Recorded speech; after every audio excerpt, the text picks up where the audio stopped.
இந்த அற்புதமான கோவிலில் காமாட்சி தேவி சக்தி வடிவில் வீற்றிருக்கிறாள். நாடு முழுவதும் உள்ள 51 சக்தி பீடங்களில் இக்கோவில் ஒன்றாகும். காஞ்சியில் அம்மன் வீற்றிருக்கும் இடம் நபிஸ்தான ஒட்டியான பீடம் என்று அழைக்கப்படுகிறது. இந்த கோவில் உறுதி செய்யப்படாத பழமை வாய்ந்தது. காஞ்சிபுரத்தை தலைநகராக கொண்ட பல்லவ மன்னர்களால் கிமு 5ஆம் நூற்றாண்டுக்கும் கிபி 8ஆம் நூற்றாண்டுக்கும் இடையில் இந்த கோயில் கட்டப்பட்டிருக்கலாம். 5 ஏக்கர் நிலப்பரப்பில் அமைந்துள்ள இக்கோயில் 4 நுழைவாயில்களை கொண்டுள்ளது.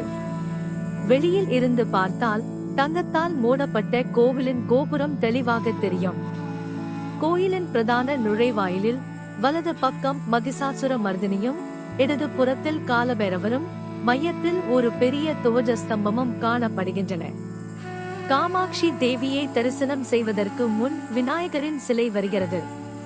கோயிலின் வெளிப்பிரகாரத்தில் காமாட்சி தேவியின் பிரதான தெய்வம் சரஸ்வதி, அன்னபூர்ணா, ஐயப்பன் மற்றும் ஆதி சங்கராச்சாரியார் ஆகியோரால் சூழப்பட்டுள்ளது. கோயிலின் 100 தூண் மண்டபம் அல்லது துவஜாரோகண மண்டபம் கோயிலின் வெளிப்பிரகாரத்தில் அமைந்துள்ளது. காமாட்சி அம்மன் கோவிலில் சௌந்தர்யலட்சுமி மற்றும் அர்த்தநாரீஸ்வர் சன்னதிகளும் உள்ளன. கோவிலின் முக்கிய குளம் பஞ்சகங்கை. கோயிலில் வழிபடப்படும் மற்றொரு தெய்வம் அரூப லட்சுமி. குங்கும அர்ச்சனை உண்மையில் அரூப லட்சுமிக்காக அர்ப்பணிக்கப்பட்டது.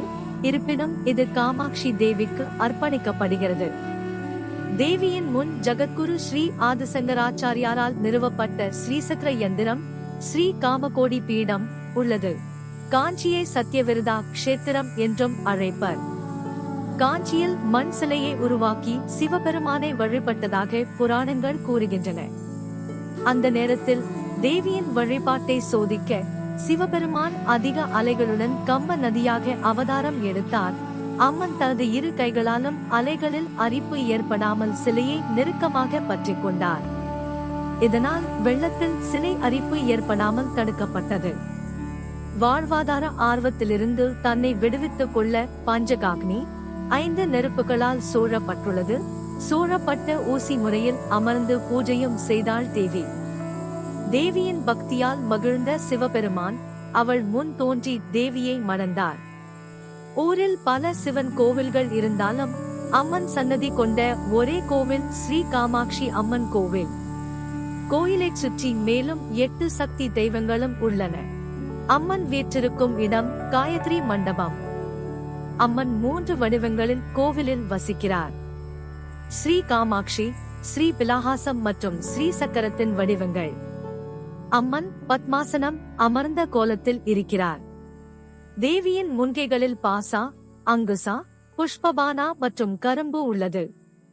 சக்தி பீடங்களின் தோற்றத்தின் முக்கிய கருப்பொருள் தக்ஷ யாகம் மற்றும் சதியின் தீக்குளிப்பு பற்றிய புராணங்கள். சக்தி பீடங்கள் ஆதிபராசக்தியின் தெய்வீக ஆலயங்கள். கருவறையில் காமாட்சியின் உருவம் அமர்ந்த நிலையில் உள்ளது மற்றும் சிவன், விஷ்ணு மற்றும் பிரம்மா ஆகிய மும்மூர்த்திகளால் சூழப்பட்டுள்ளது. கருவறையைச் சுற்றி பங்காரு காமாட்சி, ஆதி சங்கரர் மற்றும் மகா சரஸ்வதி ஆகியோரின் சிறிய சன்னதிகள் உள்ளன. கோவில் கருவறையில் 108 வைணவ தெய்வங்களில் ஒன்றான ஆதிவராக பெருமாள் தெய்வம் உள்ளது. தசரத மன்னன் தன் ராஜ்யத்திற்கு ஒரு குழந்தை பிறந்ததற்காக கோவிலில் புத்திர காமேஷி யாகம் செய்ததாகவும் புராணங்கள் கூறுகின்றன. கோயிலில் உள்ள அம்மனின் நாபிஸ்தானத்திற்கு மன்னர் பூஜை செய்தார். சில மாதங்களில் தசரத மன்னன் ஒரு குழந்தையை பெற்றான். அவர் யக்ஷுவாக வம்சம்-க்கு சொந்தமானவர். அங்கு பிரதான தெய்வம் காமாட்சி தேவி. இந்த கதையின் சாறு மார்க்கண்டேய புராணத்தில் தெரியும். உண்மையாக ஜெபித்தால் குழந்தை இல்லாத தம்பதிகளுக்கு தேவி குழந்தைகளை வழங்குவாள் என்பது நம்பிக்கை.